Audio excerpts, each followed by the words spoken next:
రోజు మాదిరిగా ఈరోజు కూడా అభివృద్ధి కార్యక్రమాలతో మిమ్మల్ని పలకరిస్తూ ఉన్నాం. వైఎస్ఆర్ కాంగ్రెస్ పార్టీ అధికారంలోకి వచ్చిన నాటి నుంచి నేటి వరకు ఈ ప్రొద్దుటూరు పట్టణాన్ని ప్రతిరోజు అభివృద్ధి కార్యక్రమంతోనే మేము పలకరిస్తూ ఉన్నాం ప్రజలను. ఈరోజు కూడా అంతే. 35వ వార్డు ఉండాం, తమ్ముడు పిట్టా బాలాజీ కౌన్సిలర్ వార్డులో ఉండాం.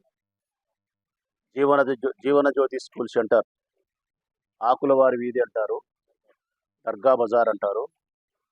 20 లక్షల రూపాయలతో రోడ్డు కాలువ నిర్మిస్తూ ఉన్నారు. 4-5 రోజుల్లో వారంలో పూర్తి చేస్తారు.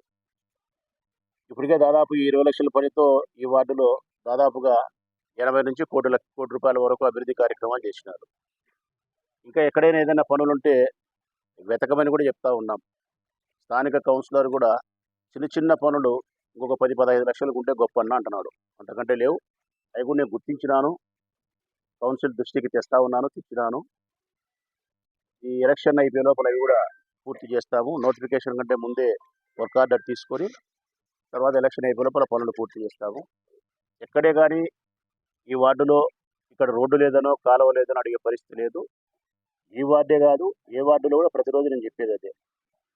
దాదాపుగా 90% చేసినాము. ఎక్కడైనా కొదవ ఉండే మా దృష్టికి రాకపోతే స్థానిక ప్రజలు స్థానిక కౌన్సిలర్ దగ్గరికి పోయి వినతి పత్రం ఇచ్చిన, లేదంటే చైర్మన్ ఛాంబర్కి వచ్చి లక్ష్మీదేవమ్మ గారికి ఇచ్చిన, నన్ను కలిసిన, మీరిచ్చిన అర్జీని వెంటనే 24 గంటల్లో వచ్చి చూస్తాము. 3 నెలలు 4 నెలల కాలంలో మీరు అడిగిన అభివృద్ధి కార్యక్రమాన్ని మీ చేతికి అందిస్తాము. ఇది వైఎస్ఆర్ కాంగ్రెస్ పార్టీ జెండా యొక్క నిబద్ధత. ప్రజాసేవకు మేము చెప్పే నిర్వచనం ఇదే. అందుకు ఉదాహరణ, ప్రొద్దుటూరు పట్టణంలో ఇదివరకే భీమునిపల్లి లక్ష్మీదేవి గారి నాయకత్వంలో 120 కోట్ల రూపాయలతో రోడ్లు కాలువలు నిర్మించినాం. జగన్మోహన్ రెడ్డి గారి సారథ్యంలో దాదాపు 1000 కోట్ల రూపాయలతో అభివృద్ధి కార్యక్రమాలు ప్రొద్దుటూరులో జరుగుతుంది. జగన్మోహన్ రెడ్డి గారి ముఖ్యమంత్రిగా నాయకత్వంలో ఈ నియోజకవర్గానికి 1700 కోట్ల రూపాయలు సంక్షేమం ఇవ్వగలిగినాం. జగన్మోహన్ రెడ్డి గారి నాయకత్వంలో ఈ నియోజకవర్గానికి 24,000 ఇళ్ల పట్టాలు ఇచ్చినాం. ఇళ్లను నిర్మించాలా, ఆలస్యం అయింది, వాస్తవమే అంగీకరిస్తున్నాం. 24,000 ఇళ్ళు నిర్మించాలి కాబట్టి ఆలస్యం. కొన్ని ఇచ్చినాం, కొన్ని ఇస్తా వస్తున్నాం. 6 నెలల కాలానికి ప్రతి ఒక్కరి ఇల్లు పూర్తి ఇచ్చే బాధ్యత నాదే. ఇది వైఎస్ఆర్ కాంగ్రెస్ పార్టీ అధికారంలోకి వచ్చిన తర్వాత. దీనికంటే ముందు, వైఎస్ఆర్ కాంగ్రెస్ పార్టీ అధికారం కంటే ముందు ఈ ప్రొద్దుటూరు నియోజకవర్గంలో అభివృద్ధి శూన్యం.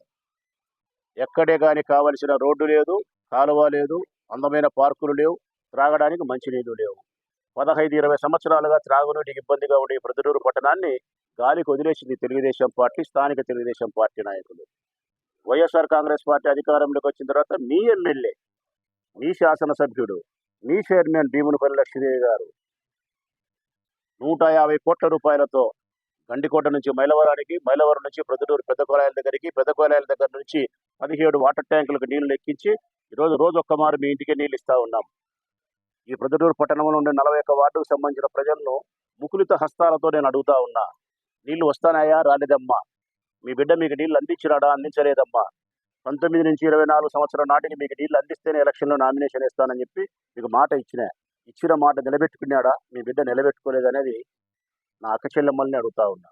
మరి మేము చేసిన ఈ నీళ్ళు ఇచ్చే అభివృద్ధి కార్యక్రమాన్ని మీరు ఎందుకు చేయలేకపోయినారు? అదే ప్రభుత్వం, చంద్రబాబు నాయుడు ముఖ్యమంత్రి, అదే స్థానిక ఆసం రఘురాముడు మున్సిపల్ చైర్మన్, అదే వరదరాయుడు అనుభవం కలిగిన వాడు.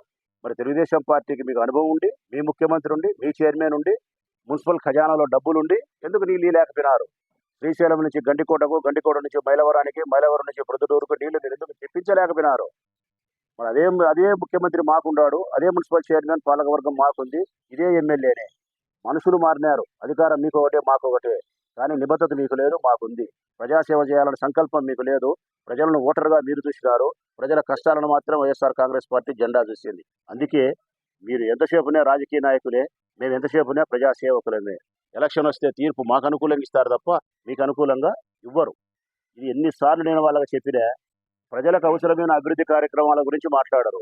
ఇదిగో ఈ నీళ్లు రాలే, ఈ కాలువ లేదు, ఈ రోడ్డు లేదు, ఈ అవ్వకు పెన్షన్ రాలే, ఆ చెల్లెలకు 45 ఏళ్ళ పెన్షన్ రాలే, ఇదిగో ఆ పాప కొడుకు బడికి పోతే అమ్మఒడి పల్లె, ఇది ఇమ్మ మొగ్గం నేస్తాంది 24,000 లెక్క రాలే.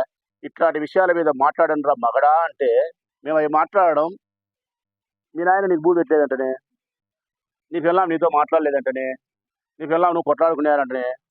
ఈ అవసరమా? నేను నా పిల్లం కొట్లాడుకునేది, సంసారం చేసినేది, చేయనేది ప్రజలకు ఏమన్నా అవసరమా?